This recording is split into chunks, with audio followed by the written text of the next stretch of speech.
Diabetes ஏன் வருகிறது?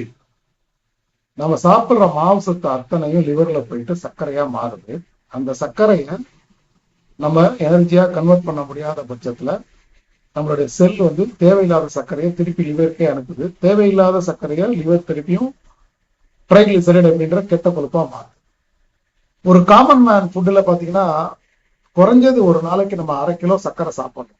So 1/2 kilo சர்க்கரை சாப்பிட்றோம், அதுக்கு மேலேயும் சாப்பிடும் போது அதை நம்மளுடைய செல்லுக்கு அனுப்புறதுக்காக அதிகமான இன்சுலின் உற்பத்தி ஆகுது. ஸோ அதிகமான இன்சுலின் ரெசிஸ்டன்ஸ் இது எல்லாமே சேர்ந்து நமக்கு சர்க்கரை வியாதியை வர வைக்கும். சரி, ஆல்ரெடி டயபெட்டிஸ் வந்துருச்சு, என்ன பண்றது அப்படின்னா நம்ம சர்க்கரை சாப்பிட்றத கம்மி பண்ணிக்கலாமா அப்படின்னா, கம்மி பண்ணிக்கிறது அப்படின்றத விட நிறுத்துறது தான் சரியான முறையா இருக்கும். ஸோ சர்க்கரையை அதிகமான மாவு சத்தை குறைக்க குறைக்க குறைக்க உங்களுடைய டயபெட்டிஸ் அளவுகள் கொஞ்சம் கொஞ்சமா நார்மல் ஆகிறத நம்ம பார்க்கலாம். இதை தான் பாலியோ டயட்ல நம்ம சொல்றோம். பாலியோ டயட்ல நம்ம சுத்தமா மாவு சத்தை 40 கிராமுக்கு கீழே குறைக்கும் பொழுது நம்மளுடைய பாக்டீரியாஸ் இன்சுலின் செக்ரீஷன் ரொம்பவும் குறைச்சிருது. அதனால நம்மளுடைய சர்க்கரை வியாதி சரியாயிடுது.